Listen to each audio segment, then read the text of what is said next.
Boa tarde, senhoras e senhores deputados, deputadas, público presente, servidores, assessores, imprensa, sejam todos bem-vindos. Está reaberta a sessão.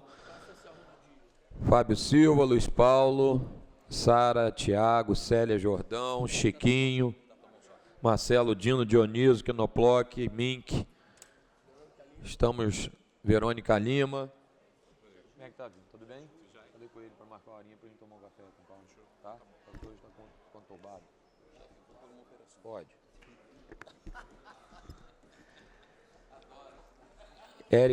Érica Takimoto também. Devagar, vai chegando. Ô, Tia Ju, perdão. Vamos dar início à nossa pauta.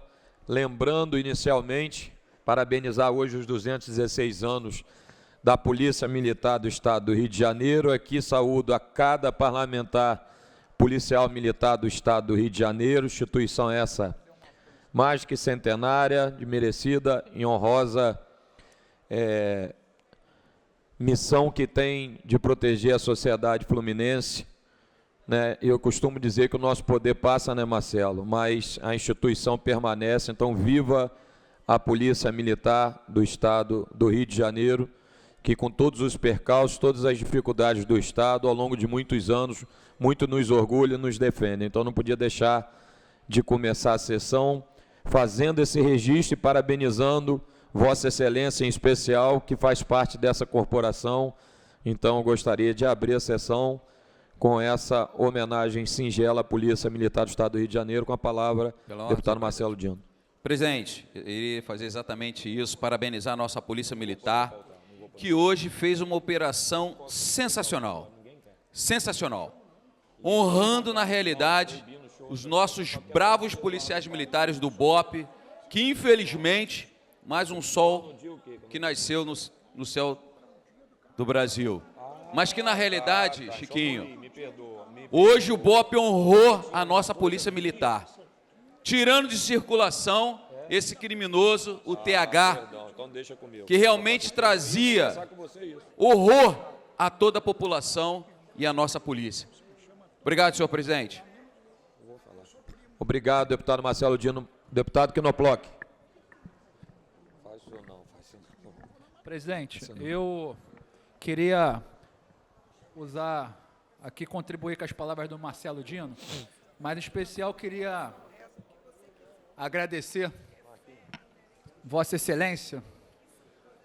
Presidente, no semana retrasada, se eu não me engano, o senhor vai lembrar melhor, a gente teve um evento de entrega de viaturas semi-blindadas.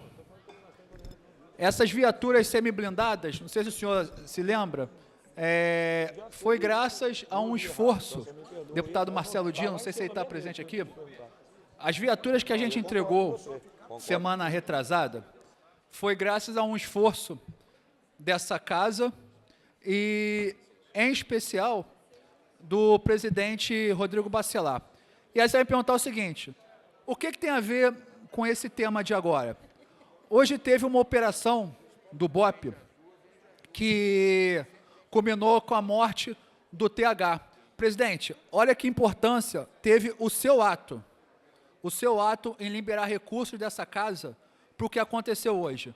A operação de hoje do BOPE só foi possível porque a Polícia Militar teve essas viaturas novas semi-blindadas que chegaram e foi possível o 22º Batalhão, bem como o Batalhão de Vias Especiais fazer o entorno, não era possível antes porque não tinha viaturas blindadas. Com essas, hoje foi possível fazer a operação do BOPE, que já estava há 6 meses sendo planejado, e com isso culminou com a morte do TH. Então, o senhor parabenizou aqui a Polícia Militar, e temos que parabenizar, mas eu queria também que se estendesse a Vossa Excelência e a essa casa, que graças a esse esforço foi possível hoje a gente neutralizar um dos maiores criminosos do Estado do Rio de Janeiro. E aproveitar, já que quem não chora não mama, eu vou pedir Vossa Excelência que eu vou fazer um requerimento à mesa para inclusão na pauta de 4 projetos. Obrigado, presidente. Claro, à vontade, até porque é um direito nosso, deputado Quinoploc, obrigado pela consideração. Parabenizar também, muito bem lembrado em tempo, Quinoploc, o Batalhão de Operações Especiais pela bela atuação nessa operação. Fica aqui o meu respeito sempre ao BOPE. O BOPE voltando a ser aquilo que a gente sempre se orgulhou. Caveira. Deputado, meu decano, querido amigo e professor Luiz Paulo, por favor.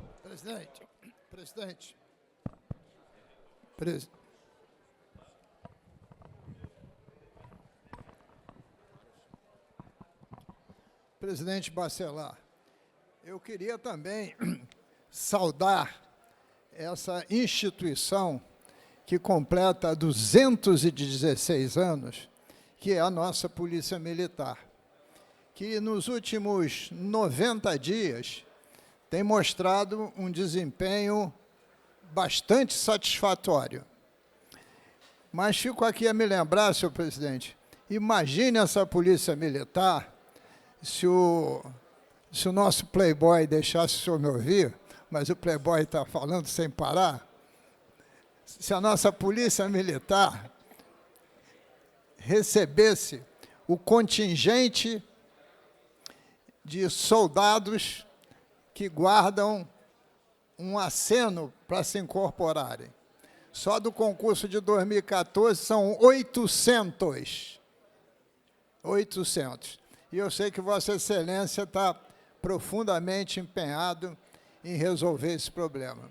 Mas queria lembrar Vossa Excelência que hoje, 13 de maio, e sei da sua origem cristã, senhor presidente, é também dia de Nossa Senhora de Fátima. Nossa Senhora de Fátima, 13 de maio. É capaz do senhor saber cantar. 13 de maio, na cova da ilha do céu, aparece a Virgem Maria. E também 13 de maio, senhor presidente, em homenagem ao nosso Átila Nunes e aos umbandistas, é dia dos pretos velhos. Você veja quantas comemorações se tem em 13 de maio. Obrigado, presidente. Eu que agradeço, deputado Luiz Paulo, até para lembrar ao pessoal da galeria, que eu já fiz uma reunião com a Procuradoria, com o Luiz, com o deputado Amorim, conforme a gente já vem falando, se Deus quiser, antes do recesso, nós vamos dar retorno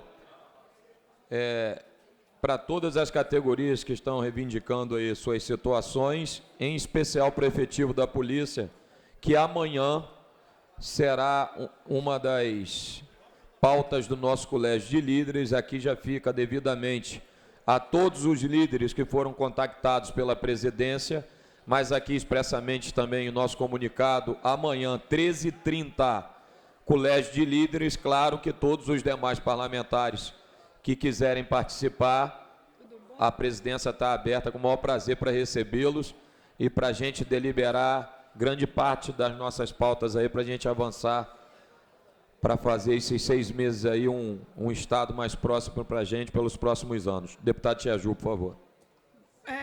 Querido presidente, nobres deputados e deputadas, eu não poderia deixar de também parabenizar a Polícia Militar, essa corporação que nos ajuda a sair de casa todos os dias com um pouco mais de conforto.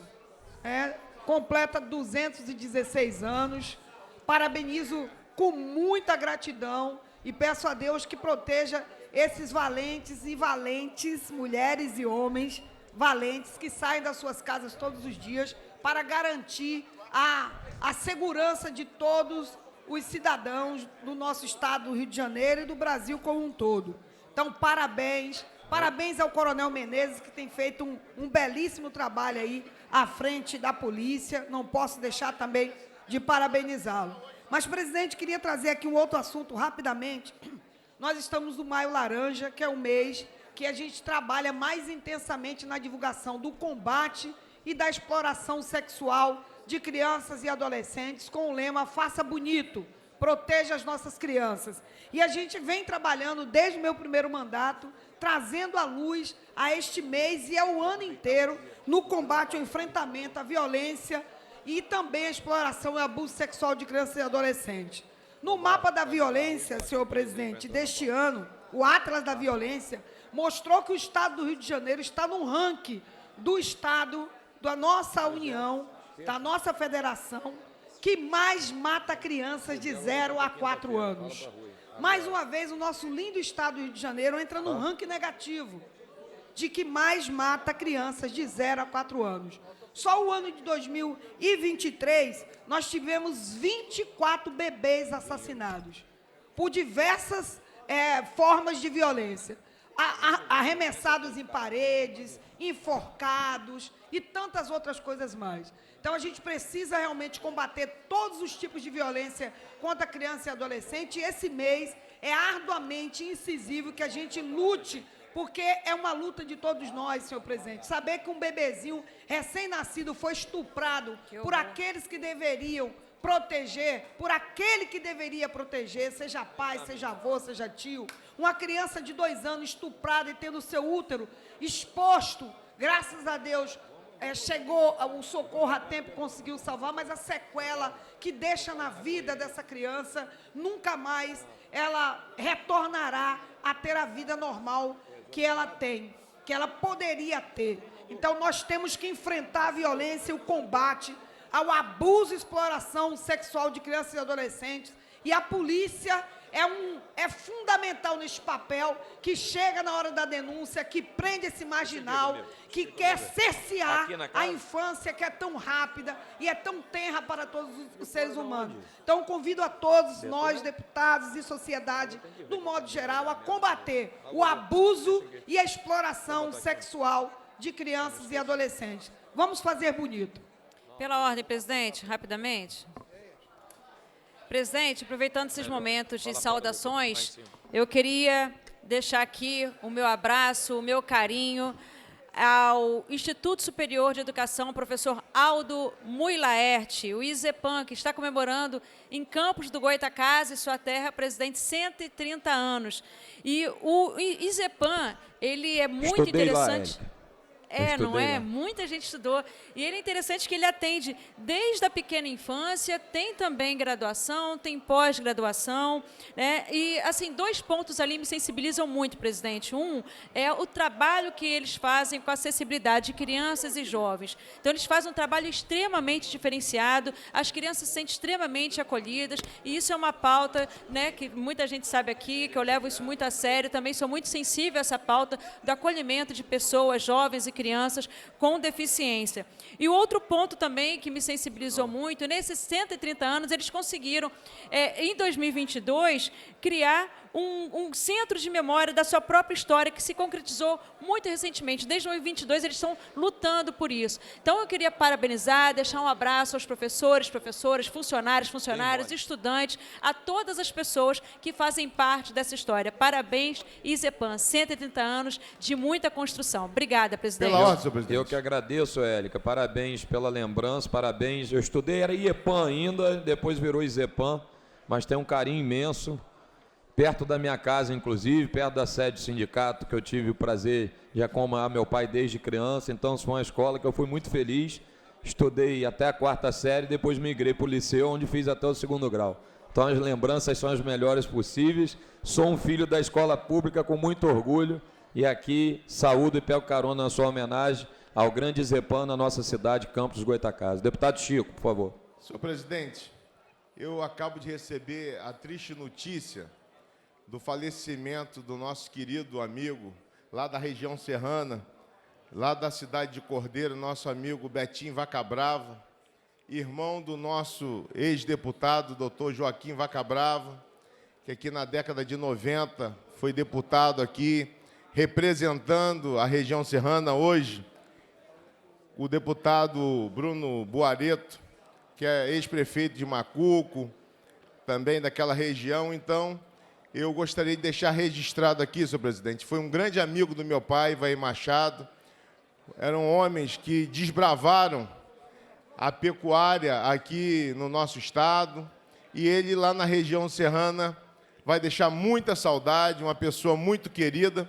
E eu gostaria de pedir ao senhor, senhor presidente, 1 minuto de silêncio pela sua passagem, porque Betinho representava o que, naquele tempo onde não tinha comunicação, não tinha interação, não tinha internet, mas era aquele homem vibrante, trabalhador, e que levou o agronegócio, principalmente a pecuária, muito a sério durante toda a sua vida.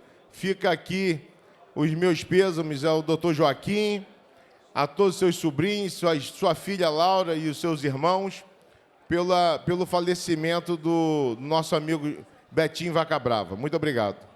Obrigado, deputado Chico. Pela ordem, senhor presidente. Deputado, Eu pedi 1 minuto de silêncio, senhor. está deferido o pedido de Vossa Excelência. Fazer agora? E- 1 minuto? Tem correlação? Não. Então vamos fazer 1 minuto de silêncio, seguido Vossa Excelência Obrigado. usa da parte e vamos para a pauta, por favor.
Deputado Renan Jordi, por favor. Boa tarde, senhor presidente. Boa tarde a todos os parlamentares. Primeiramente, queria parabenizar, assim como outros colegas já fizeram, parabenizar os 216 anos da Polícia Militar do Estado do Rio de Janeiro, uma instituição centenária que realiza um trabalho árduo, hercúleo, na defesa da ordem e da vida de muitos que, inclusive, saem de casa e não o conhecem. Uma instituição que, ao longo de décadas, vem sendo combalida com medidas que impedem a Polícia Militar de atuar e exercer o seu direito de dever. Instituição essa, senhor presidente, que hoje, por conta de iniciativas, seja no campo político, seja no campo judicial, seja no campo de diversos campos da sociedade, fazem com que a Polícia Militar não possam exercer e sejam impedidas, muitas vezes, de levar segurança àqueles que mais precisam. Então é mister fazer justiça a essa corporação. Quero parabenizar o secretário Menezes, o secretário de Polícia Civil, ao presidente dessa casa, ao governador Cláudio Castro, que nos últimos anos vem retomando e reconduzindo capacidade à Polícia Militar para trabalhar e dar segurança pública ao Estado do Rio de Janeiro, ainda que seja de forma árdua, uma série de empecilhos. A população tem recebido mais segurança pública graças a homens honrados à frente da corporação. Quero também, senhor presidente, salientar aqui a presença do atleta Pedro de Freitas Arieta, um atleta maratonista que na última maratona de Boston foi um exemplo do espírito esportivo, de dignidade, ajuda e colaboração. Ao quase findar a prova, identificou um outro competidor que havia caído. E para todo competidor, em especial maratonista, sabe que terminar a prova é algo de suma importância. Ele prontamente se colocou à disposição do atleta, o ajudou a levantar e a terminar a prova. E por isso hoje está sendo contemplado com a moção de aplauso dessa casa, por iniciativa do nosso gabinete. Parabéns, Pedro de Freitas Arieta, pelo espírito esportivo. Muito obrigado, presidente. Obrigado, deputado Renan Jordi.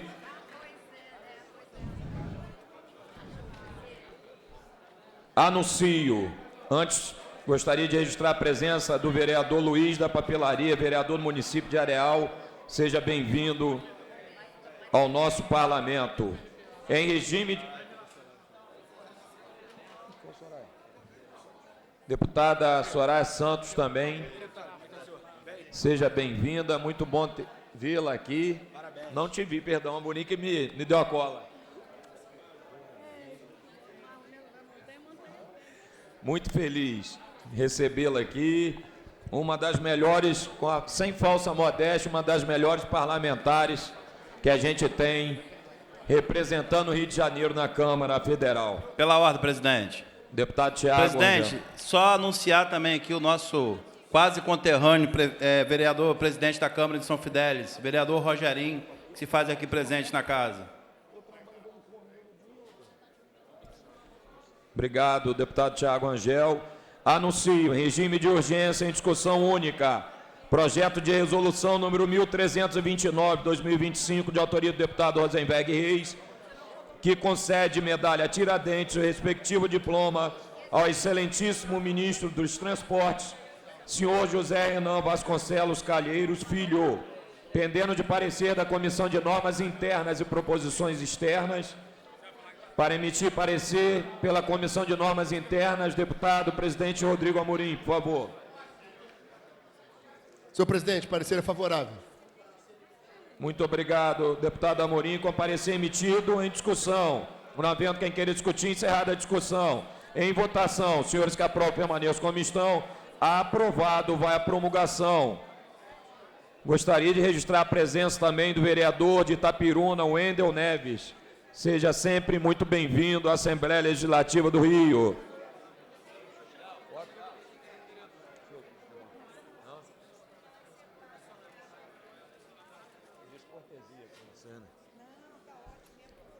Anuncio, em regime de urgência em discussão única, projeto de resolução número 1130 de 2025, de autoria do deputado Rosenberg Reis, que concede o título de cidadão do Estado do Rio de Janeiro, ao excelentíssimo ministro dos Transportes, senhor José Renan Vasconcelos Calheiros Filho, pendendo de parecer da Comissão de Normas Internas e Proposições Externas. Para emitir parecer pela Comissão de Normas Internas e Proposições Externas, deputado Rodrigo Amorim. Parecer favorável, presidente. Com parecer emitido, em discussão. Não havendo quem queira discutir, encerrada a discussão, em votação. Presente proposta. Perdão. Vou fazer, Tiago.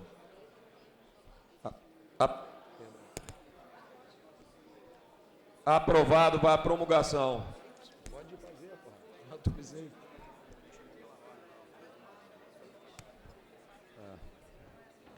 Anuncio, em regime de prioridade, em discussão prévia, primeiro dia, projeto de lei número 5.177/2025, de autoria do Poder Executivo, mensagem de número 9 de 2025, que dispõe sobre as diretrizes para elaboração da Lei de Orçamento Anual de 26 e dá outras providências.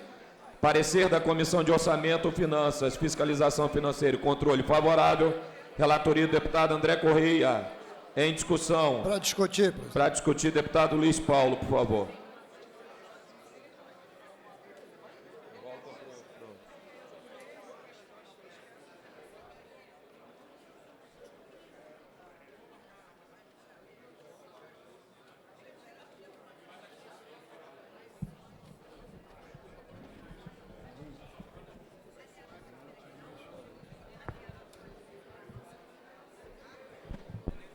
Senhor presidente, deputado Rodrigo Bacelar, senhoras e senhores deputados presentes em plenário e aqueles que nos acompanham de forma remota.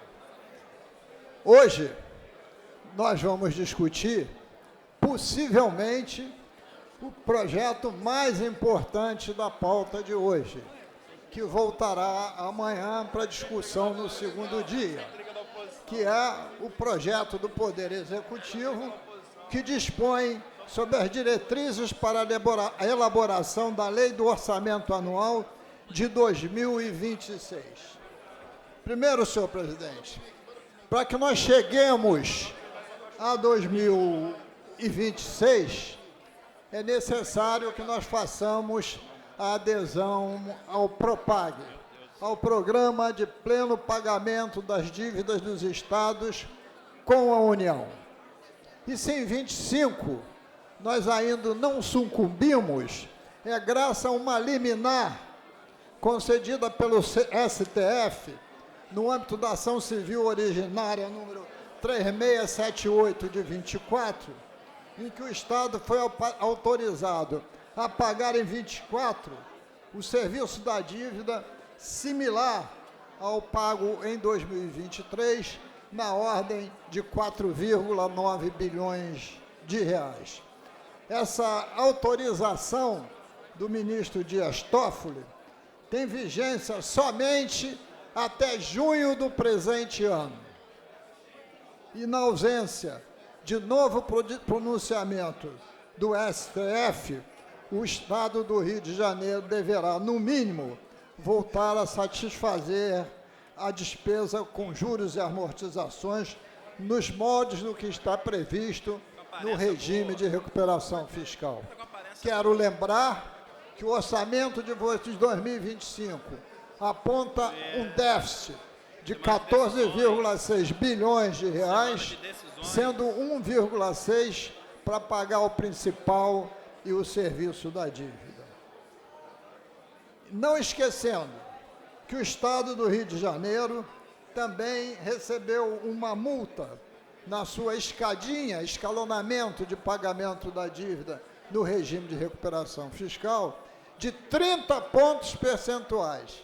Então, em vez de pagar 33% este ano do total da dívida, terá que pagar 63%, o que é mais um dissabor muito grande, e essa multa foi em relação às penalidades impostas pelo Ministério da Fazenda em razão de descumprimento de metas fiscais pactuadas no regime de recuperação fiscal.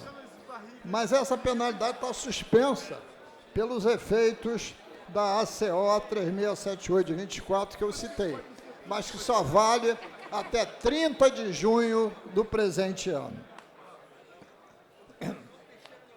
A liminar se esgota 30 de 6 de 25, repetindo, 30 de junho desse ano.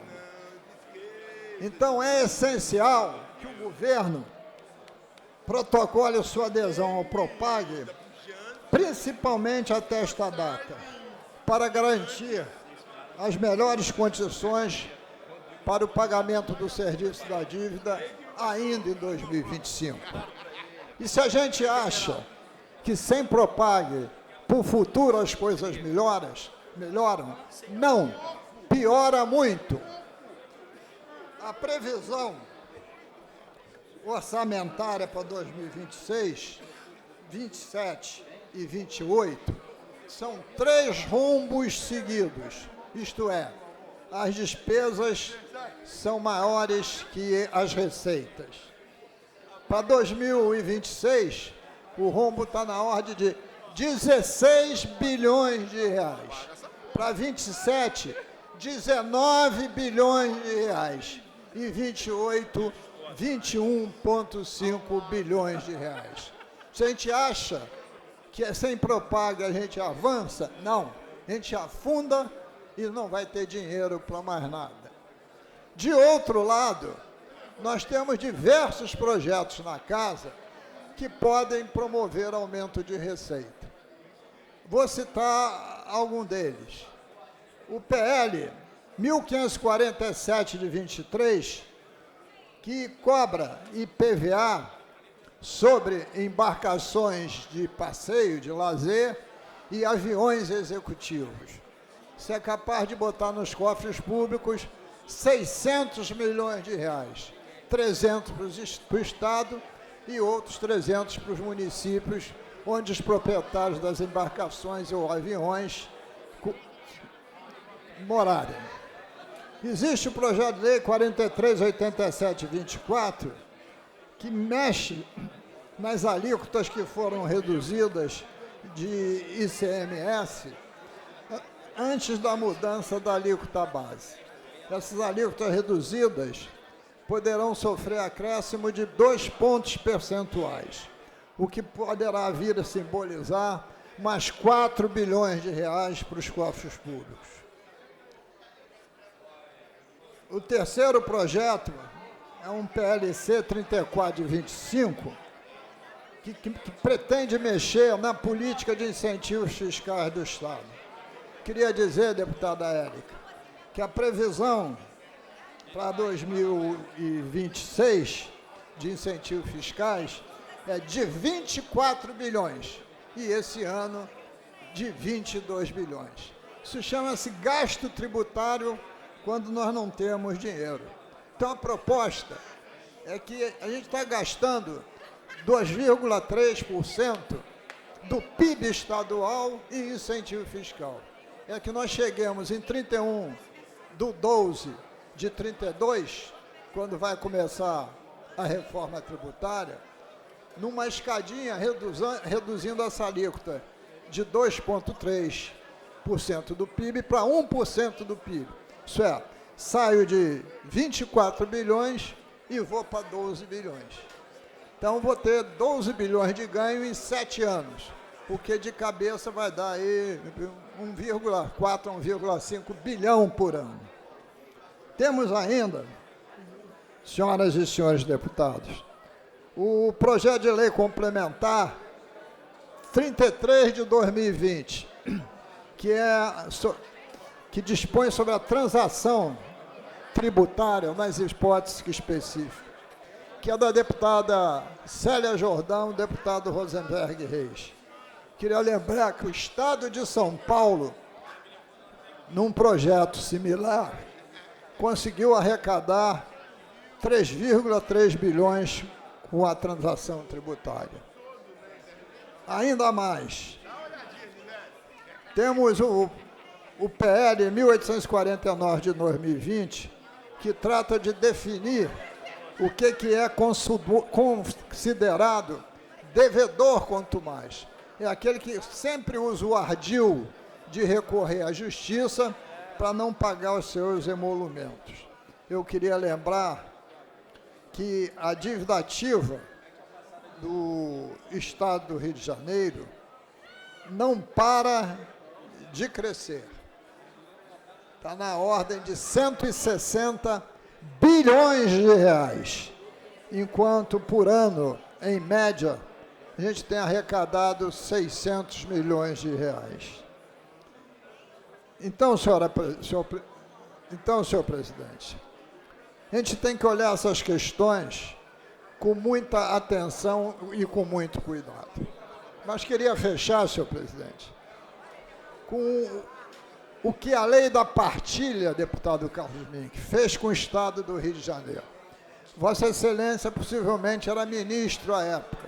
A lei da partilha é a lei número 12.351, de 22 de dezembro de 2010. A lei da partilha foi no governo da presidente Dilma, 2010, do Lula ainda.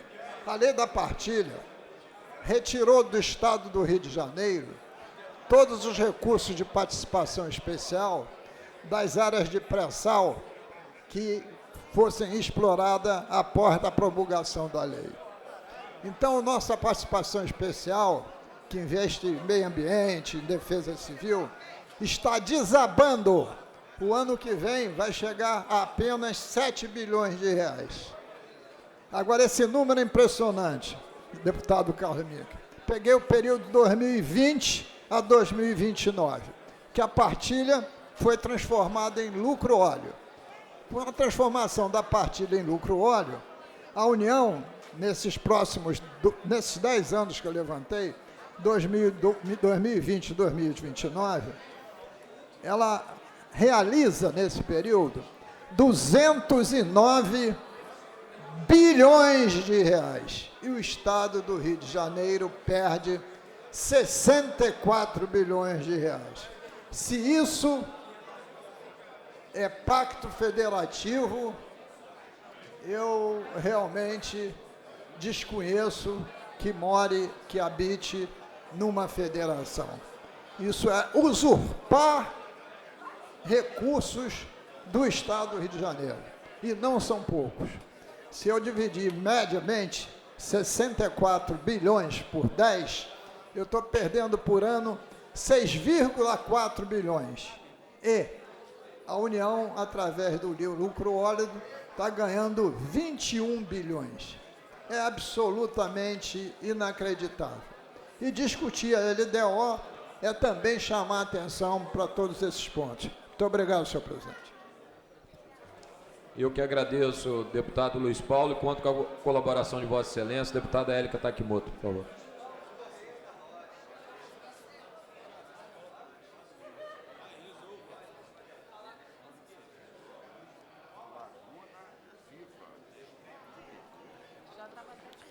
Senhor presidente, nobres colegas deputados e deputadas dessa casa, povo do Rio de Janeiro que nos acompanha pelas redes sociais, pelas redes aqui da TV Alerj, servidores públicos, trabalhadores e trabalhadoras desse Estado.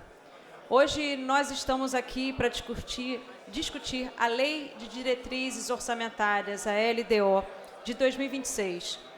E eu quero começar falando com você que está em casa. Sim, esse tema te interessa e muito. Pode parecer técnico, pode parecer chato, cheio de números, mas não é. Parece até um nome complicado, mas eu vou explicar de uma forma muito simples. A LDO é como o rascunho do orçamento do ano que vem. É o planejamento do governo, onde vai gastar, onde vai cortar, o que vai priorizar. Abrir hospital ou pagar os juros da dívida? Contratar professor ou maquiar um rombo fiscal? Ampliar as linhas de metrô ou continuar com as obras paradas? Investir em segurança pública eficaz, inteligente ou renunciar a impostos importantes? Vamos aos números. O governo prevê para 2026 um rombo de quase 16 bilhões e mais 12 bilhões só com juros e amortizações da dívida. Isso é mais do que o orçamento inteiro da educação. Ou seja, o que está acontecendo aqui? O povo paga o preço de uma dívida que só cresce enquanto os serviços públicos são sucateados. E não é qualquer dívida. A dívida pública do Estado do Rio está em 267 bilhões, maior que toda a arrecadação anual prevista. E isso após termos vendido a SEDAI, vale sempre lembrar. E aí eu pergunto, como é que a gente vai melhorar as escolas, ampliar universidades, combater a violência de verdade, se a prioridade é só pagar dívida?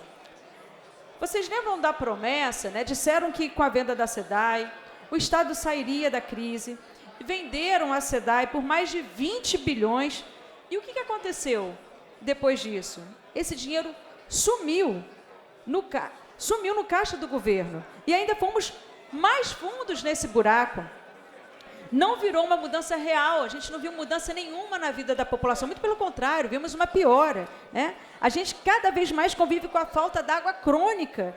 E agora, o governo Cláudio Castro, como estamos acompanhando, parece querer mais dívidas, e sem nem explicar ao certo como vai pagar. E pior, o rombo nas contas do Rio também foi profundamente agravado pela política do governo Bolsonaro, que reduziu o ICMS de combustíveis de forma irresponsável. Lá na época da eleição, vocês se lembram também? Pois é, foi uma barganha, né, eleitoral, sem compensação à altura.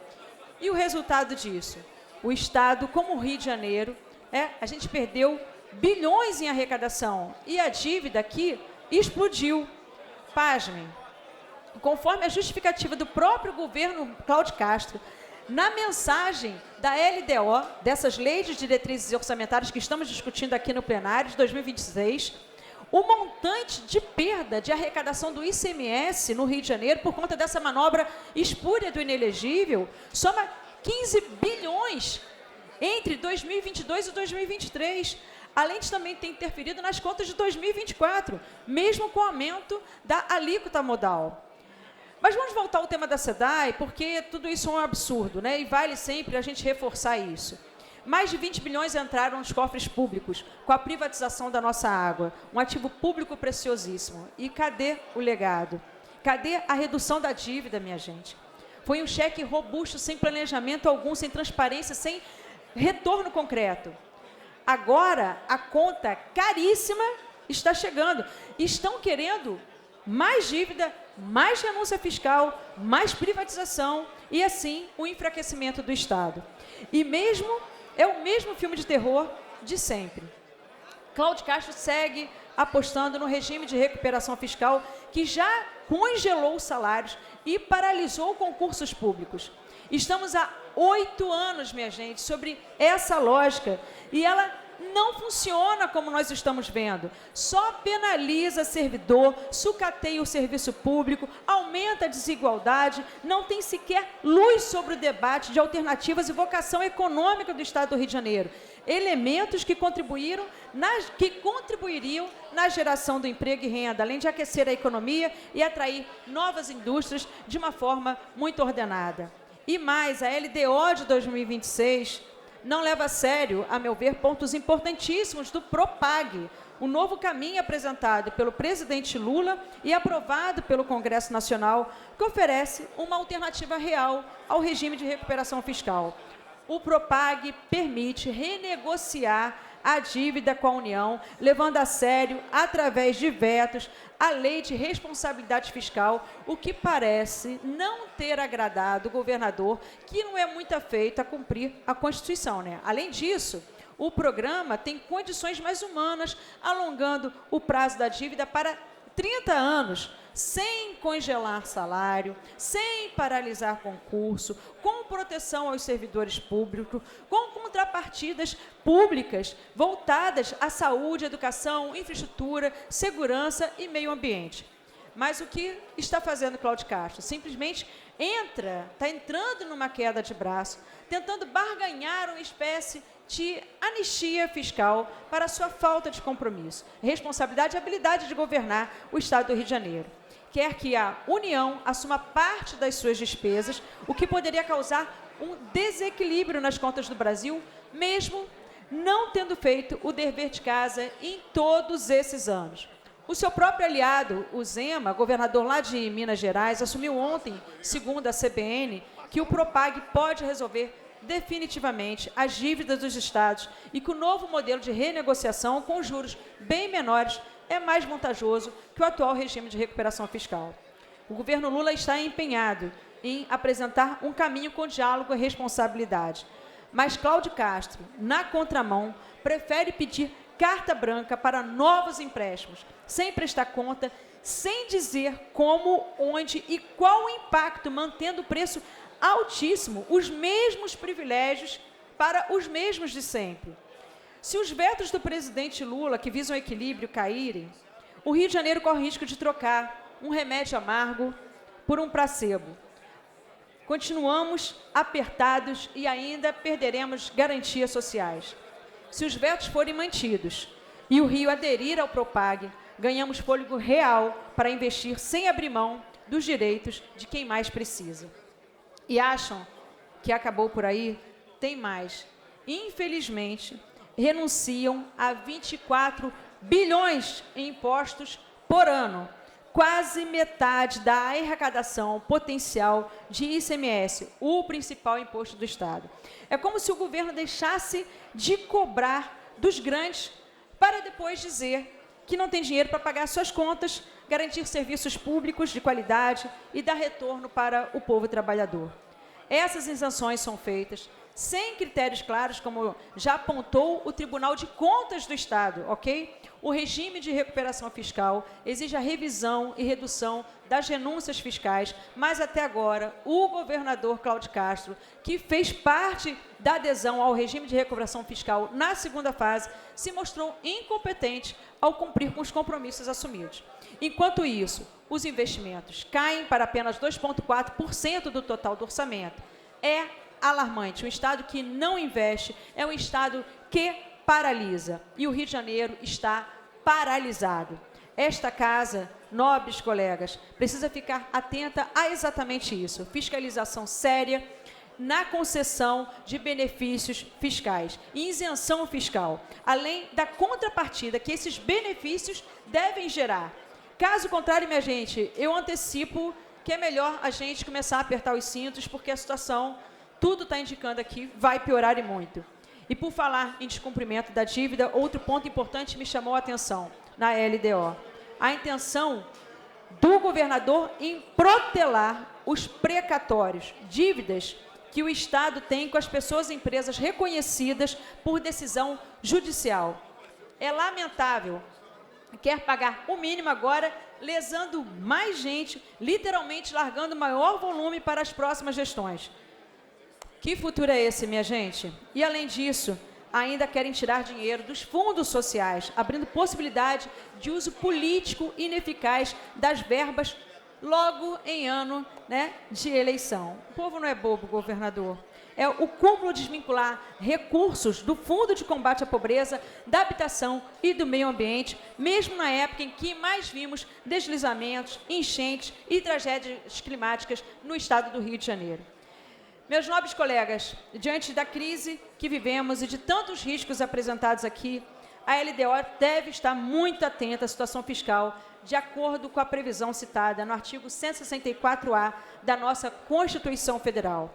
Ele diz basicamente que, abre aspas, a União, os estados, o Distrito Federal e os municípios devem conduzir suas políticas fiscais de forma a manter a dívida pública em níveis sustentáveis. A elaboração e execução de planos de orçamento devem refletir a compatibilidade dos indicadores fiscais com sustentabilidade da dívida. Fecha aspas.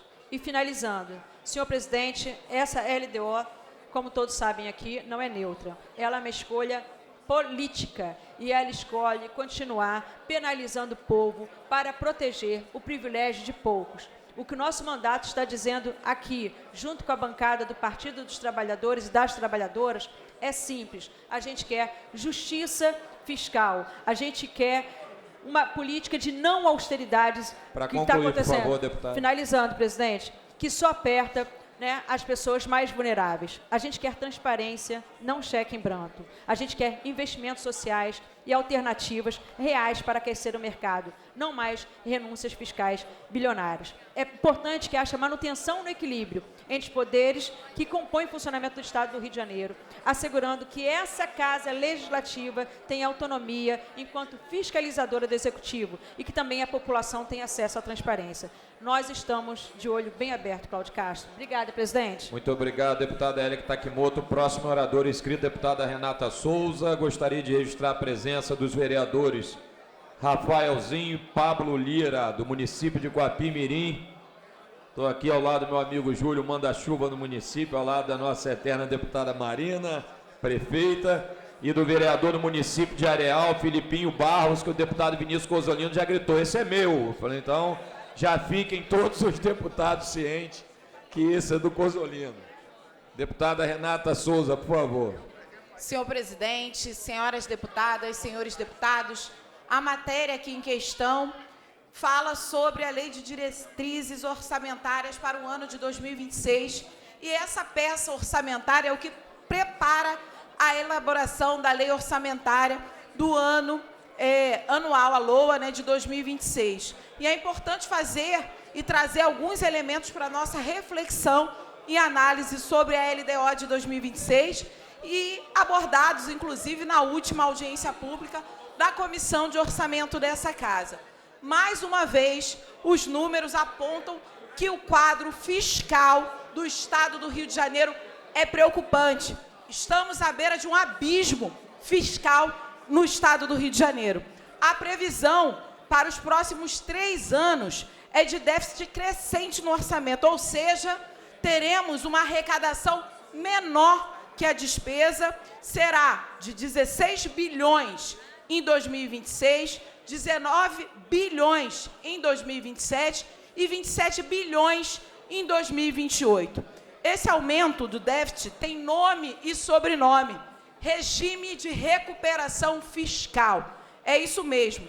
Ou melhor dizendo, deputado Carlos Mink, regime de agiotagem fiscal. É nisso que foi colocado o Estado do Rio de Janeiro, diante do que foi apresentado e diante da agiotagem e das ameaças que foram feitas à época do governo Bolsonaro ao Estado do Rio de Janeiro, junto com o seu ministro da Economia, Paulo Guedes. A gente precisa lembrar, ou afinal de contas a gente vai ficar aqui discutindo, que o abismo fiscal tem nome e sobrenome, que é o regime de recuperação fiscal, e a gente vai fingir que isso tem a ver exatamente com a agiotagem que o governo Bolsonaro fez com o Estado do Rio de Janeiro, junto com o seu ministro. E desde a sua implementação em 2017, e depois com o seu agravamento em 2021, nós do PSOL, da esquerda aqui combativa, trouxemos e nos posicionamos contrários a esse regime e já denunciávamos o seu poder destrutivo para as finanças públicas. Foram 4 anos de desgoverno federal, junto com o governo Bolsonaro, aliado ao governo do Estado, junto com o próprio Cláudio Castro, sem qualquer menção a uma revisão pró-Estado desse regime. Então, é algo elementar. A suspensão de uma dívida gera um alívio para o devedor. Mas, porém, entretanto, contudo, se nesse período de suspensão há cobranças de juros e encargos, essa dívida se torna impagável. É isso que está colocado no Rio de Janeiro. É uma dívida impagável. Para 2026, serão 12 bilhões no orçamento para o pagamento da dívida. Trata-se de um valor superior ao orçamento da educação e também superior ao orçamento da saúde. Hoje, nosso estoque da dívida está em mais de 267, na verdade, bilhões. No ano passado, eram de 200 bilhões. Esse aumento foi motivado exatamente por descumprimentos estabelecidos pelo regime de recuperação fiscal e que majorou a taxa de juros impostas para o Estado. Então, eu trago aqui uma reflexão. O governo, para aderir ao regime de recuperação fiscal, fez de tudo, exatamente tudo, desde teto de gastos, redução de direitos dos servidores e das servidoras do Estado do Rio de Janeiro, a venda, concessão, privatização da SEDAI. Ou seja, isso não foi o bastante, não foi o suficiente para continuar a agiotagem com relação ao Estado do Rio de Janeiro. E no que diz respeito à SEDAI, é sempre bom lembrar aonde está o dinheiro da SEDAI, governador Cláudio Castro. Afinal de contas, foram 20 bilhões ralo abaixo para a reeleição do governador e a gente não tem o retorno necessário na melhoria da distribuição da água, não teve o retorno necessário na qualidade do saneamento básico do Estado do Rio de Janeiro. Quem vive na favela e da periferia sabe bem, é esgoto a céu aberto, é água ruim quando chega a água, porque muitas vezes a água sequer chega nas bicas da população da favela e periferia do Estado do Rio de Janeiro. Então, a concessão da SEDAI, a privatização da SEDAI, representou um ingresso de 22 bilhões aos cofres do Estado do Rio de Janeiro, sendo que 14 bilhões em especial para o Estado. Então, temos visto várias obras paralisadas pelo Estado. A gente vê, é uma buraqueira, mas agora o governo fala na nova venda de uma nova companhia. Deputada Dani Monteiro, deputado Luiz Paulo trouxeram aqui a discussão também com relação a passar pelo escrutínio da Assembleia Legislativa esse debate, algo que é importantíssimo, porque todo mundo sabe que privatizou piorou, e quem depende da água e do tratamento de esgoto da SEDAI sabe que está deixando muito a desejar. Então, a agiotagem com o nosso Estado continua no governo Cláudio Castro e o governador é conivente com essa situação. E é nesse sentido que é iminente a adesão por parte do governo estadual ao PROPAG, o Programa de Pleno Pagamento das dívidas do Estado. Esse plano ele permite a renegociação das dívidas do Estado com a União. Na LDO também temos a previsão de renúncia de receita, ou seja, o volume dos benefícios fiscais que o governo irá conceder para 2026 serão 24 bilhões. Isso representa um aumento de 17%. Isso é esquizofrênico, para dizer o mínimo. Com toda a crise que o Estado do Rio de Janeiro vem sofrendo, o abismo fiscal que estamos aí à beira, o governo pretende aumentar os benefícios fiscais e abrir mão da arrecadação para o Estado. Então, não é à toa quando nós dizemos aqui que essas renúncias fiscais, quem paga é o trabalhador, é a trabalhadora, são as pessoas que precisam de um governo forte e que invista exatamente em saúde, em educação, em superação da miséria, da extrema pobreza, da fome. Então, o que a gente está dizendo aqui que o governo deixou de arrecadar porque quis que isso acontecesse. Isso é um absurdo. Outro ponto importante para o incremento da arrecadação seria a cobrança da dívida ativa. Temos um estoque que corresponde a 145 bilhões a receber. Esse valor praticamente equivale ao orçamento anual do Estado do Rio de Janeiro. A previsão de arrecadação para 2026 é de 1 bilhão. Isso equivale a 0,7% do estoque da dívida ativa. Esse percentual representa a pouca eficiência na recuperação desses créditos tributários e evidencia a existência do chamado devedor quanto mais. Por isso, e por fim, senhor presidente, eu quero deixar claro que a minha preocupação na LDO, com a Lei de Diretrizes Orçamentárias, quando o governo não faz e não tem também nenhuma preocupação ou menção ao pagamento da segunda e terceira parcela da recomposição salarial dos servidores e das servidoras. O deputado Flávio Serafini sabe bem o que eu estou falando quando diz aqui da recomposição e do reajuste também do salário mínimo estadual. São 6 anos, senhor presidente, sem reajuste, o que corrói o poder de compra da população do Estado do Rio de Janeiro.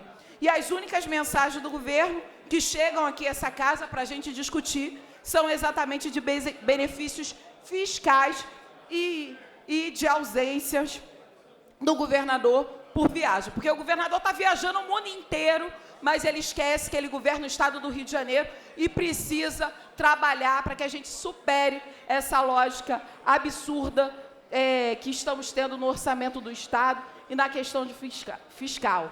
Então, nesse sentido, eu finalizo aqui dizendo que vamos apresentar uma emenda à LDO em confronto a qualquer austeridade imposta contra a população do Estado do Rio de Janeiro, buscando o enfrentamento da extrema pobreza e a transparência máxima das ações governamentais, bem como a valorização dos servidores e das servidoras públicas.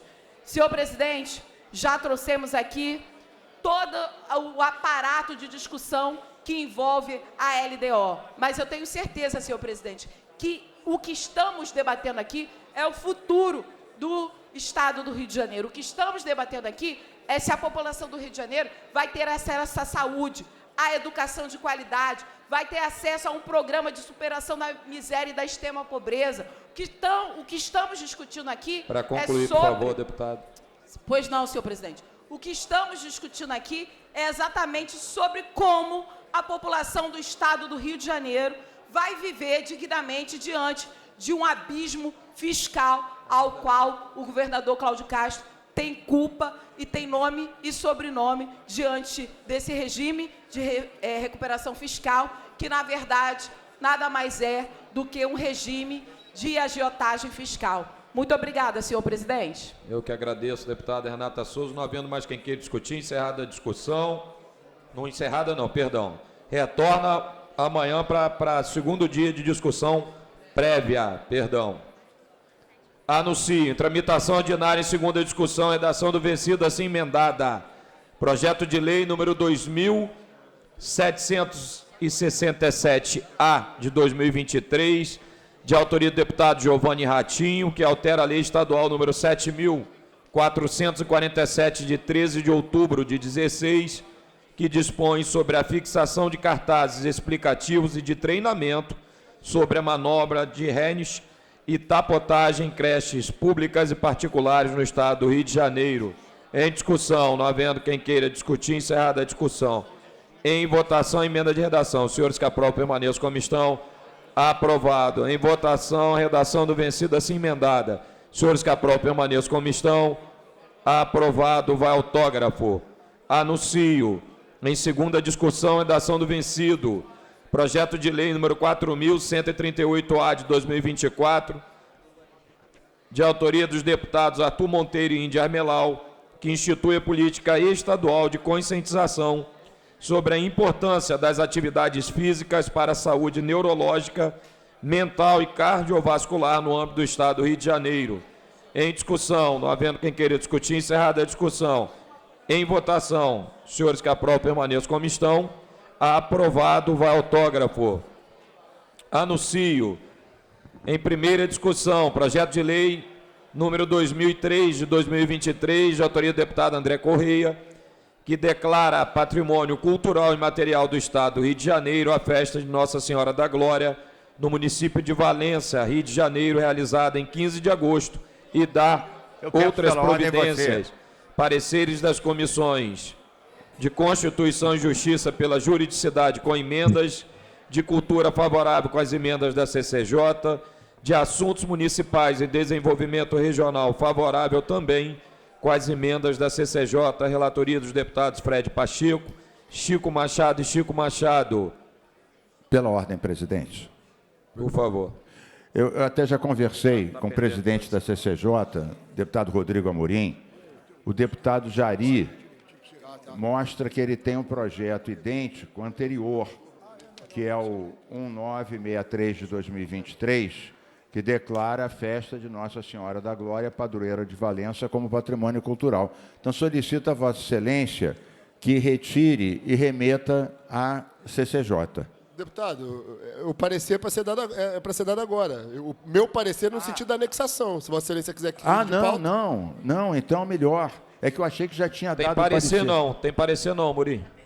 Desculpe, eu me enganei, então. Está pendente de parecer?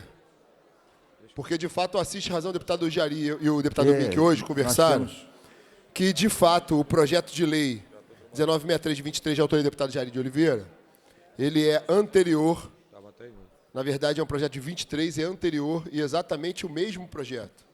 Então, como o regimento interno da Casa diz que os casos de prejudicabilidade podem ser vistos a qualquer momento, pedir a Vossa Excelência, se puder, retornar a CCJ. A presidência defere o pedido de Vossa Excelência, então retorna o projeto à CCJ, obrigado, por gentileza. Anuncio, projeto de lei número 2136 de 2023, de autoria do deputado Carlinhos, do BNH, que declara como patrimônio cultural e material do Estado do Rio de Janeiro a Casa de Cultura de Nova Iguaçu, localizada no município de Nova Iguaçu. Pareceres das comissões de cultura... de Constituição e Justiça pela constitucionalidade, de Cultura favorável, de Assuntos Municipais de Desenvolvimento Regional favorável, relatoria dos deputados Luiz Paulo, Chico Machado e Renato Machado. Em discussão, não havendo quem queira discutir, encerrada a discussão. Em votação, os senhores que aprovam, permaneçam como estão.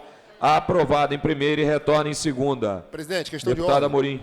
Pedir a Vossa Excelência chamar os trabalhos à ordem e a gente retornar ao sexto. Na realidade, a gente tem feito isso e Vossa Excelência sempre defere de retornar à CCJ quando há algum questionamento. Mas, nesse caso, há aqui um posicionamento fechado dos membros da CCJ e é cristalino a questão da anexação de fato. Então, se Vossa Excelência puder chamar os trabalhos à ordem em relação ao 6, admitir, acatar esse entendimento da CCJ pela anexação, só abrevia, porque há uma questão temporal. É o de André Correia, né? É o de André Correia. É inequívoco, é um ano antes apresentado o deputado Jari, é o mesmo objeto, ambos declaram patrimônio a mesma festa. É uma anexação inequívoca, é inquestionável, há um consenso da CCJ nesse sentido. Anexar o de Jari. Porque, na verdade, não encerra nenhum dos dois objetos, os dois deputados que querem fazer a homenagem passam a serem autores juntos, mas não há equívoco sobre a anexação por economia processual, presidente. Então, entendeu? Sem problema, Amorim, vamos tenha concordância de toda a CCJ aí, ok? Quinoploc, Chico, tudo. Então, em discussão, obrigado, não havendo quem queira discutir, encerrada a discussão. Em votação, as emendas da Comissão de Constituição e Justiça, senhores que aprovam, permaneçam como estão, aprovado. Em votação, projeto assim emendado. Senhores que aprovam, permaneçam como estão. Aprovado. Vai a redação do vencido para a segunda discussão.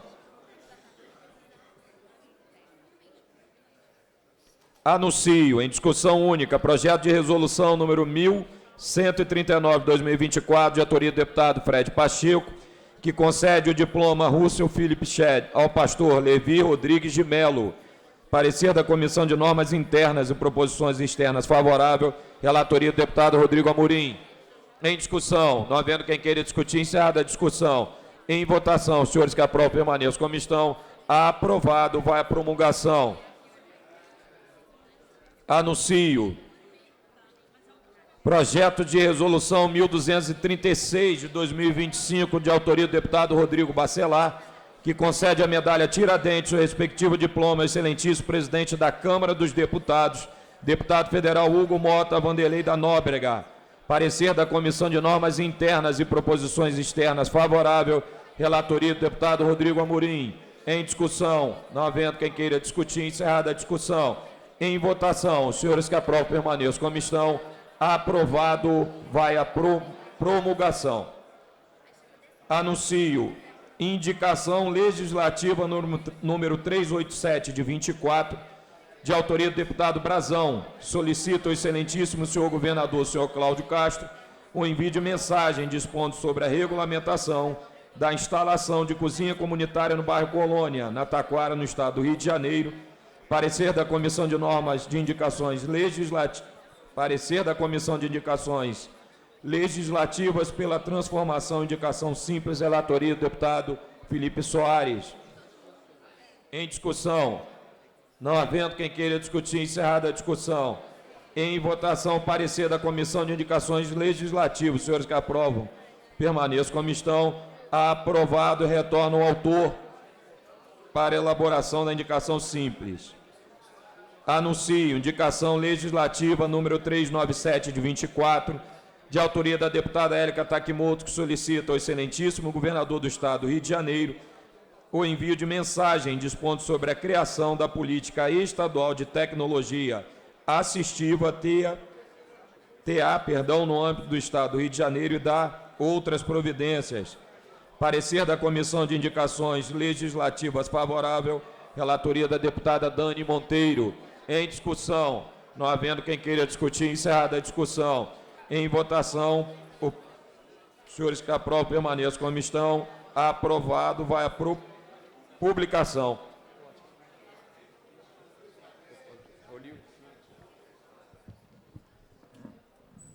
Anuncio. Indicação legislativa número 401, de autoria da deputada Carla Machado, que solicita ao excelentíssimo senhor governador do estado do Rio de Janeiro o envio de mensagem dispondo sobre o afastamento de servidores civis e militares do estado do Rio de Janeiro por motivo de acompanhamento de animal doméstico em tratamento veterinário na forma que menciona. Parecer da Comissão de Indicações Legislativas favorável, relatoria da deputada Dani Monteiro. Em discussão. Vai discutir ou vai discutir? Para discutir, deputada Carla Machado. Depois, senhor presidente, eu quero, em primeiro lugar, registrar a presença do meu irmão aqui no plenário, Fred Machado, que está fazendo uma visita a gente hoje. E, com relação a esse projeto, essa indicação feita, nós passamos por um momento de mudança na forma como a sociedade compreende os direitos dos animais. Já não cabe mais considerá-los como simples objetos ou propriedades de um dono. Hoje, os animais são cada vez mais considerados seres sencientes, com sentimentos, e isso aumenta a nossa responsabilidade com os cuidados com esses seres vivos. Com essa indicação legislativa, nós solicitamos ao governador que encaminhe para esta casa projeto de lei para alterar o regime jurídico dos servidores e reconhecer como motivo para licença a necessidade do funcionário acompanhar seu animal doméstico em consultas e exames veterinários. Com esse projeto, buscamos também chamar a atenção dos nossos deputados federais para que possam promover as mudanças necessárias na legislação trabalhista, de modo a prever também para o trabalhador da iniciativa privada a licença para a prestação dos cuidados veterinários aos seus animais de estimação. Se a falta de cuidados veterinários é considerada uma forma de maus tratos, nada mais coerente do que permitir que o servidor possa se afastar para poder garantir o cuidado ao animal. Essa é uma pauta de sensibilidade, mas também de justiça. Reconhecer o vínculo entre humanos e animais é reconhecer uma nova realidade social que se impõe. Cuidar dos nossos animais é também cuidar do bem-estar coletivo, da saúde pública e da ética nas relações com todos os seres vivos. Esperamos que essa proposta encontre eco entre representantes desta Casa e de outras esferas de poder para que possamos avançar juntos na construção de uma sociedade mais empática e responsável.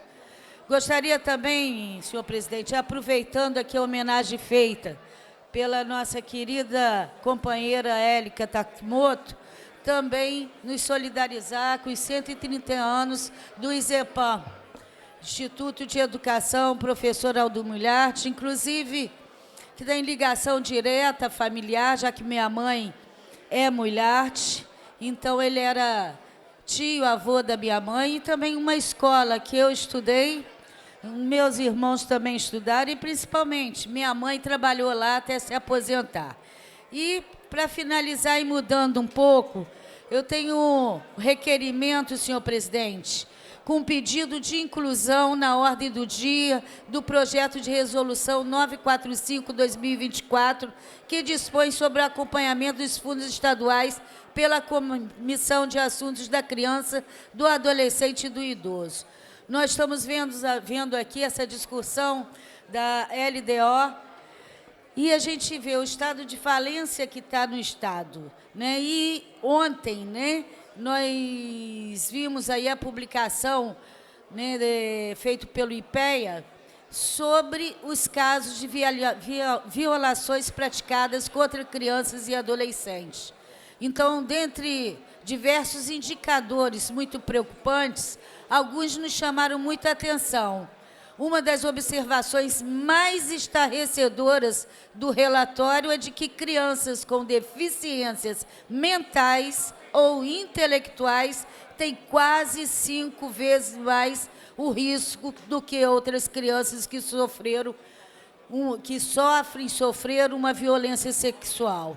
E o Rio está na contramão da tendência nacional. Teve um aumento de homicídios de crianças, Tia Ju já comentou isso hoje, até 4 anos, e tivemos um aumento de mais de 40% no assassinato de nossas crianças. Na região sudeste, com as maiores taxas de homicídios contra as crianças e adolescentes até 15 anos. Então, nós que fazemos parte da Comissão de Criança, da Criança e do Adolescente, é dever, não só nosso, mas zelar pelos direitos, pelo bem-estar das crianças. E não só da família, do Estado ou da escola, de toda a sociedade, como é consagrado no próprio Estatuto da Criança e Adolescente. E outra forma que seria da sociedade participar do cuidado das nossas crianças é dar apoio a iniciativas promovidas por organizações sociais e entidades filantrópicas. E nós estamos nesse período de entrega da declaração do imposto de renda e lembramos que qualquer situação, qualquer cidadão pode fazer as doações para os fundos de defesa dos direitos das crianças e do adolescente em todos os níveis da federação. Então, aproveitamos para dizer que está em tramitação nesta Casa nosso projeto de resolução que estabelece como uma das atribuições da Comissão de Assuntos da Criança, do Adolescente e do Idoso a realização de audiências públicas de acompanhamento à prestação de contas do Fundo Estadual da Infância e do Adolescente. E o objetivo é dar mais visibilidade e transparência ao Fundo Estadual, de modo a incentivar a população também a fazer doações e acompanhar os seus resultados, justamente nesse período. Estamos encaminhando hoje à presidência esse requerimento para a inclusão na ordem do dia do PR 945/2024. Muito obrigada. Obrigado, deputada Carla Machado. Não havendo mais quem queira discutir, encerrada a discussão. Em votação, os senhores que aprovam permaneçam como estão. Aprovado, vai à publicação. Registrar a presença do presidente do DRM, querido amigo Luiz Magalhães.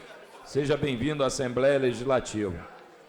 Incluído na ordem do dia, de acordo com o parágrafo 3º do artigo 47 do Regimento Interno, em tramitação ordinária, em votação de segunda discussão, projeto de lei número 2647 de 2023, de autoria do deputado Carlos Macedo, que altera a lei número 5.645 de 2010, que consolida a legislação relativa às datas comemorativas no Estado do Rio de Janeiro, inclui o patronato régio ao Real Clube de Regatas Vasco da Gama, pendendo de pareceres das comissões de Constituição e Justiça, Esporte e Lazer, as emendas de plenário.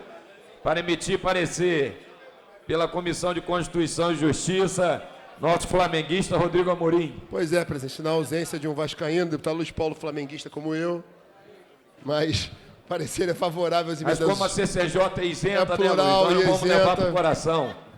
Parecer é favorável às emendas 1, 2 e 3, concluindo por substitutivo. Muito obrigado, querido amigo Amorim. Pela Comissão de Esporte e Lazer, deputado Carlinhos BNH.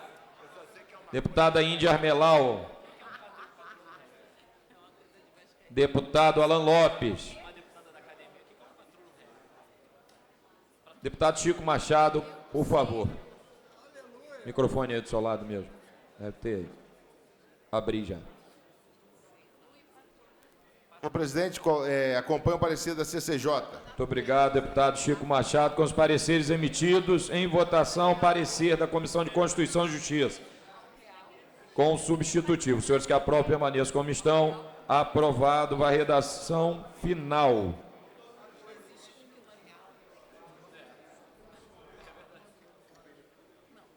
Incluídos na ordem do dia, de acordo com o parágrafo 1º do artigo 47 do Regimento Interno, em tramitação ordinária em primeira discussão, projeto de lei número 2.826 de 2023, de autoria do deputado Carlos Augusto, que dispõe sobre as diretrizes para o descarte de vestígios acautelados no âmbito da Secretaria de Estado de Polícia Civil, CEPOL, pendendo de pareceres das comissões Constituição e Justiça, Segurança Pública e Assuntos de Polícia, Defesa do Meio Ambiente, Orçamento, Finanças, Fiscalização Financeira e Controle.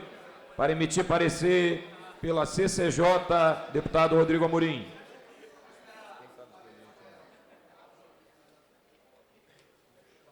Presidente, o parecer é pela constitucionalidade com emendas. Muito obrigado, Amorim. Pela Comissão de Segurança Pública, deputado, ele é autor, né? Rodrigo Amorim, por favor. Acompanho o parecer da CCJ. Muito obrigado, irmão. Pela Comissão de Defesa do Meio Ambiente, deputado Jorge Felipe Neto. Deputado Renato Machado, por favor. Nosso vice-presidente da comissão.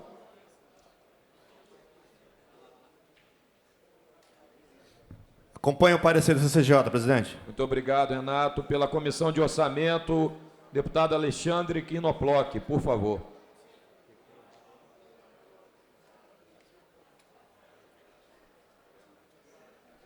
Acompanho o parecer da CCJ. Muito obrigado, querido amigo Quinoploc. Com os pareceres emitidos, em discussão.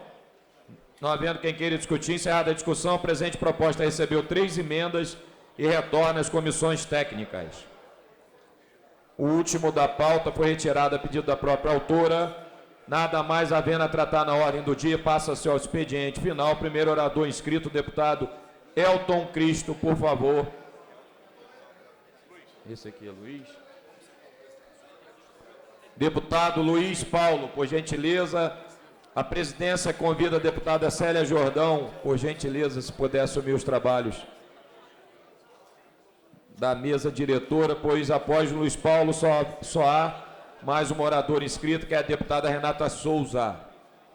Muito obrigado a todos, que Deus abençoe.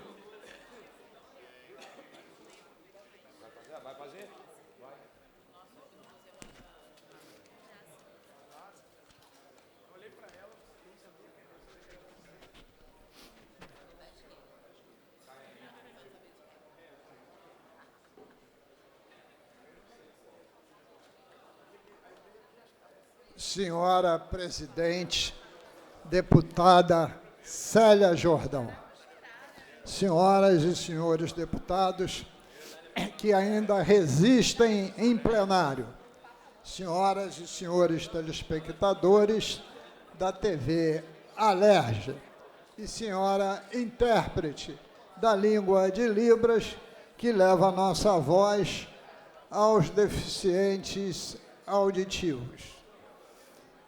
Na segunda-feira, escrevi um artigo para o site do Tchau, que eu gostaria de aqui comentá-lo, porque diz respeito a uma demanda que vem desde 2014. Intitulei o artigo da seguinte forma: a situação do concurso dos soldados da PEMERGE de 2014, irregularidades, demandas judiciais e perspectiva de solução à luz da Lei 10.516 de 2024. O governador Cláudio Castro sinalizou na última semana que ia autorizar um novo concurso público para provimento de cargos na Polícia Militar do Rio de Janeiro, a ser realizado em 2026 para mais 2.000 vagas.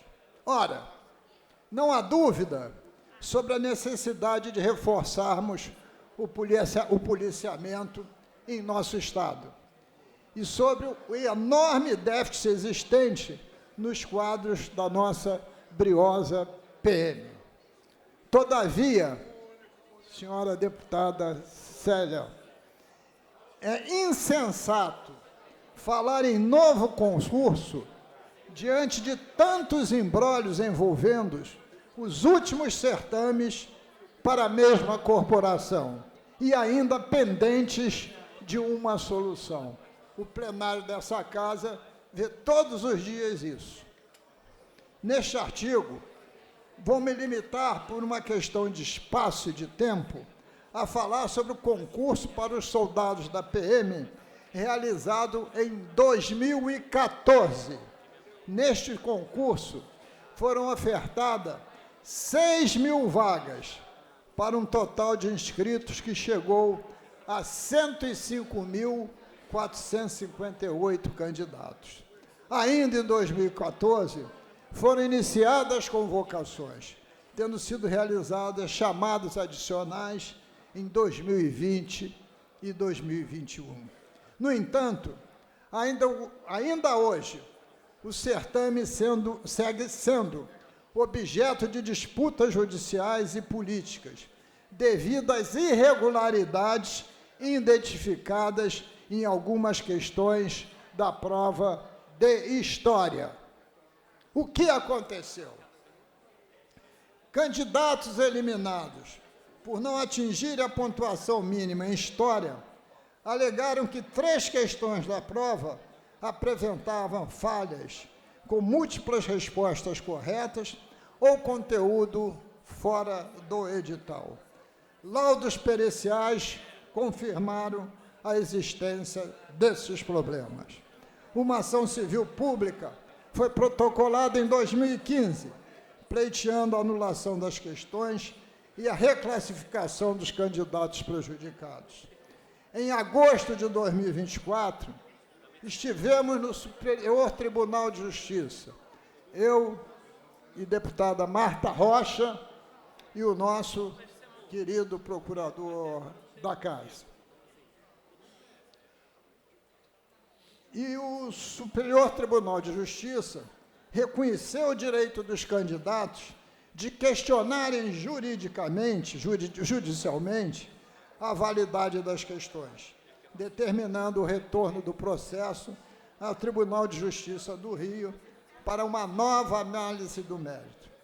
Presidente da Casa, deputado Rodrigo Bacelar, foi ao presidente do TJ de então, que não é o atual, é o passado, que eu estive presente, deputado Rodrigo Amorim, uma série de outros deputados, para ver se o TJ conseguia uma solução de conciliação, visto que haviam decisões a favor e decisões contrárias, até em maior número. E as decisões contrárias, muitas delas, diziam a respeito que o desembargador relator afirmava, não sem justa causa, que não competia a eles decidirem por anular questões. Bom, acho eu que essas contradições não vão ter solução no nível do Tribunal de Justiça. Assim posto, senhora presidente, estamos propondo uma solução à luz da Lei 10.516, de 25 de setembro de 2024, aprovada por essa Casa, que visa esse mesmo problema, neste concurso que saíram outros, de anulação de questões. A proposta consiste na celebração de um termo de ajuste de condutas, um TAC, com a participação do Poder Executivo, do Ministério Público Estadual, que é o fiscal da lei, da Procuradoria-Geral do Estado e da Alerj como interveniente, para acatar a anulação das questões, considerando os laudos que demonstram que elas estavam erradas, da Secretaria de Estado de Educação e da nossa Universidade do Estado do Rio de Janeiro. A combinação do que prescreve a lei, número 10.516/24, com a anulação das questões, tudo devidamente consignado no TAC, possibilitaria a convocação de imediato de cerca de 800 candidatos prejudicados por uma eliminação indevida, para que as suas convocações acontecessem de pronto. Verifica, senhora presidente, que a PEMERGE opera com um déficit de aproximadamente 30.000 soldados em relação ao efetivo previsto em lei. Se nós podemos chamar 800 agora, por que vamos aguardar um concurso de 2027, que vai se concluir em 2026, que vai se concluir em 27, quiçá em 28, com novas questões e novos problemas? Para além da necessidade de fazer justiça aos concursados, é inegável que o Rio de Janeiro e a segurança pública não têm tempo a perder. Se temos a possibilidade de colocar 800 policiais do concurso de 2014 nas ruas imediatamente, não há motivo para esperar toda a burocracia de um novo concurso. É chegada a hora de resolver a questão que se arrasta há mais de uma década. A solução está madura e deve ser implementada com urgência. Muito obrigado, senhora presidente. Obrigada, nobre deputado Luiz Paulo. Próxima oradora inscrita, nobre deputada Renata Souza. Vossa Excelência dispõe dos 10 minutos longevos regimentais.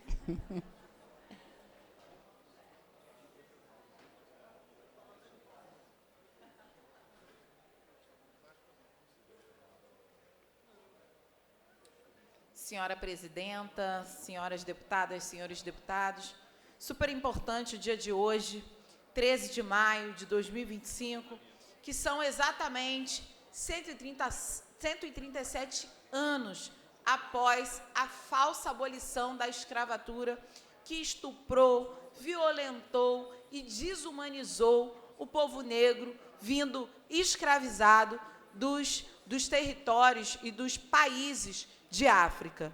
E o dia também em que o Brasil diz ter acabado com esse processo de submissão e violência, assinando 2 artigos de uma lei, 2 linhas apenas, e nenhuma garantia de direito e nenhuma garantia de possibilidade de vida àquelas pessoas que estavam sendo supostamente libertas.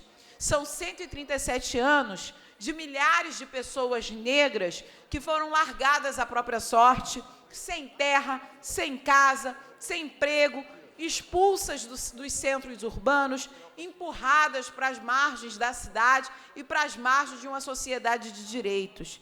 São 137 anos também que nasceu ali as favelas e periferias, espaços onde essas pessoas começaram a construir e solidificar formas de sobreviver com moradias extremamente vulneráveis, mas que possibilitavam para eles terem um teto sobre as suas cabeças. E eu, que sou cria da favela da Maré, esse território de favela, de periferia, que forjou a minha vida e forjou também a vida de muitos trabalhadores e trabalhadoras, negros e negras, e que carregam em si as marcas da desigualdade de um país em que se passava a força para um trabalho assalariado, porém sem direitos. Então, o que a gente olha e vê historicamente no nosso país, essa falsa abolição, ela é muito recente, mas ainda hoje a gente vê a tentativa de escravização moderna. E por que não falar hoje da escala 6x1? A pessoa trabalha 6 dias e folga apenas um dia.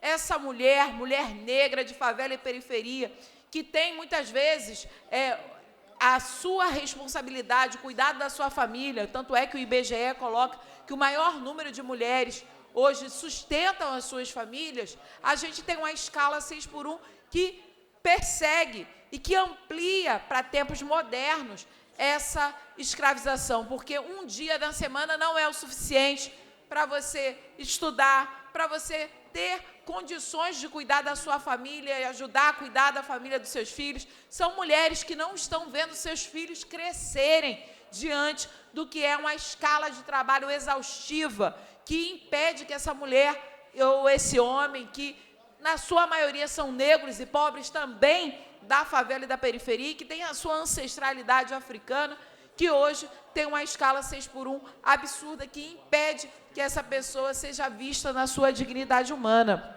Mas estamos aqui hoje, senhora presidenta, é porque houve luta e houve também a necessidade e a possibilidade de ver a resistência dos nossos ancestrais, e porque também o movimento negro brasileiro afirmou e atuou de maneira concreta na nossa sociedade para que a superação dessas desigualdades de raça pudesse ser colocada e pautada cotidianamente também na política. E por que não lembrarmos aqui de Abdias Nascimento, que trouxe o quilombismo como uma forma de ser e estar na política, e não só estar na política para fazer a política conforme os seus interesses próprios, não, entendendo a política também a partir da luta ancestral dos nossos, dos que vieram antes de nós, mas também dos que virão. E é por isso que o quilombismo é fundamental para que a gente possa compreender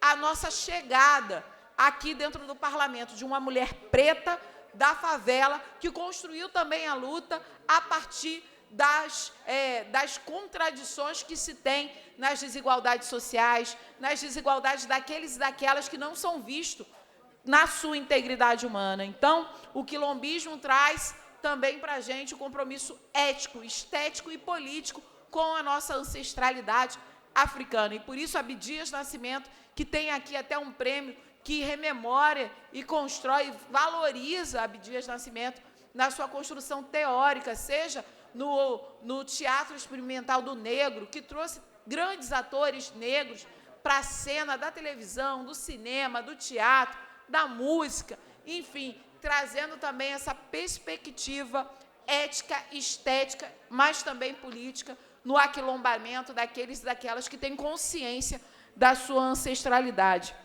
Então, é super importante dizer que nós, negros e negras, sobrevivemos apesar de um Estado que tenta sempre nos massacrar. Se não nos massacra sem a possibilidade de ter água potável, sem ter a possibilidade de ter um emprego digno, massacra o povo negro todos os dias nas favelas e nas periferias, a partir de operações policiais que são completamente genocidas, que inviabiliza a vida das pessoas. Hoje, por exemplo, no Complexo de Favelas da Maré, começou uma operação policial na madrugada, onde teve 42 escolas fechadas, 42 escolas municipais fechadas e outras 3 escolas estaduais fechadas.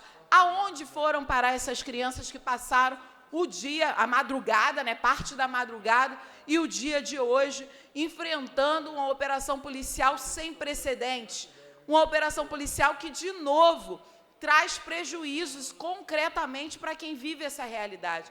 E é óbvio, não tem aqui ninguém contra a ação que leve a identificar e punir e responsabilizar quem é que está contra a lei. Na verdade, a nossa preocupação é que esses impactos chegam nesse trabalhador e nessa trabalhadora que muitas vezes não conseguiram sequer sair da favela para chegar, e uma operação que fechou a linha amarela, a linha vermelha, e também impediu que a população do estado do Rio de Janeiro pudesse ir e vir. Então, o que eu estou falando é o impacto, que sai muito caro essas operações policiais para o impacto cotidiano no estado e na cidade do Rio de Janeiro. E isso precisa ser medido.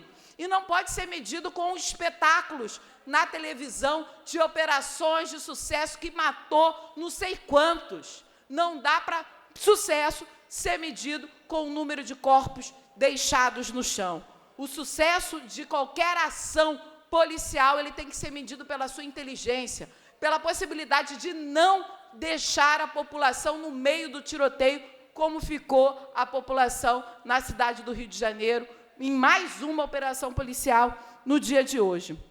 E ainda que não queiram, né, lembrando aqui o 13 de maio e esses 135 anos após a falsa abolição da escravização, ainda que não nos queiram dentro das casas legislativas, ainda que não nos queiram dentro dos espaços de poder, estamos aqui, ainda estamos aqui. E, nesse lugar, vamos defender aqueles e aquelas que não têm voz e não têm vez no parlamento, aqueles e aquelas que são desumanizados por conta da sua cor, por conta do seu endereço, por conta de não ser de uma elite política e econômica que domina esse país e a política historicamente. Então, ainda estamos aqui de cabeças erguidas e punhos cerrados para lutar pelos trabalhadores e pelas trabalhadoras que precisam ser reconhecidos na sua dignidade humana. E aí, senhora presidente, ainda estamos aqui, quer queiram ou não, nesse espaço de poder, quer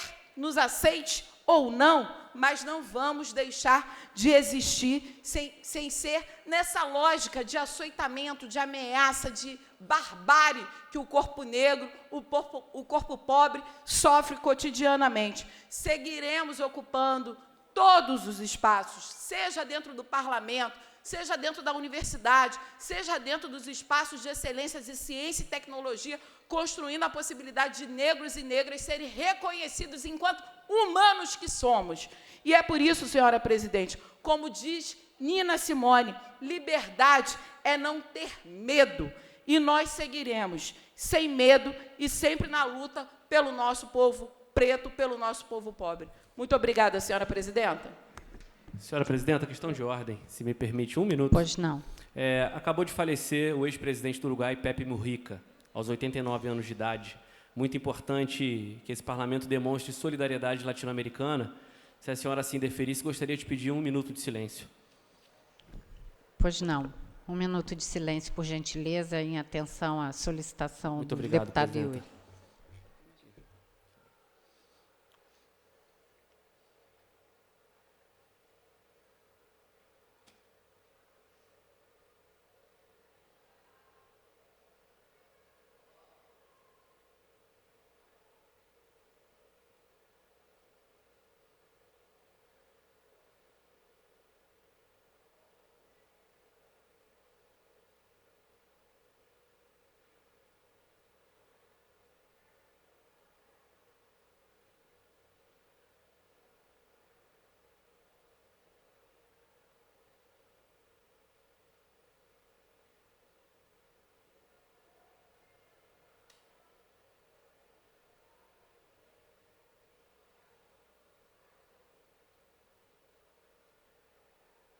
Hasta sempre, companheiro. Pepe Mujica presente, senhora presidenta, e toda a nossa solidariedade ao povo latino-americano e Pepe Mujica, que foi e sempre será uma luz e uma inspiração para todos nós que lutamos contra a pobreza na América Latina. Viva Pepe Mujica! Próximo orador inscrito, nobre deputado Cláudio Caiado. Boa tarde, presidente Célia Jordão. Boa tarde aos deputados aqui presentes. Boa tarde a todos que nos acompanham na TV Alerj. O que me traz hoje nessa tribuna, presidente, é uma preocupação crescente, legítima e reiteradamente manifestada pelos moradores da Barra, da Tijuca, do Recreio, Jacarepaguá, as Vargens, que é o excesso de ruído provocado pelas aeronaves, sobretudo os helicópteros de grande porte que operam o aeroporto de Jacarepaguá. Antes de entrar aqui no texto, eu queria deixar bem claro, mais uma vez, porque a gente precisa ser claro que nós não somos contra o aeroporto de Jacarepaguá, a gente não é contra o crescimento de uso de helicóptero para transporte, a gente não é contra as aeronaves de grande porte que fazem os trabalhos para as offshore das bacias de petróleo. A gente simplesmente precisa regularizar e punir a todos que não cumprem as leis do transporte aéreo. Esses ruídos não apenas prejudicam a qualidade de vida das famílias que ali vivem, como também podem representar riscos à segurança. Sobretudo, como quando observamos frequentes relatos de voos em altitudes muito baixas, próximos a condomínios residenciais, em flagrante desacordo, salvo o melhor juízo com as normativas do Departamento de Controle do Espaço Aéreo e demais autoridades competentes.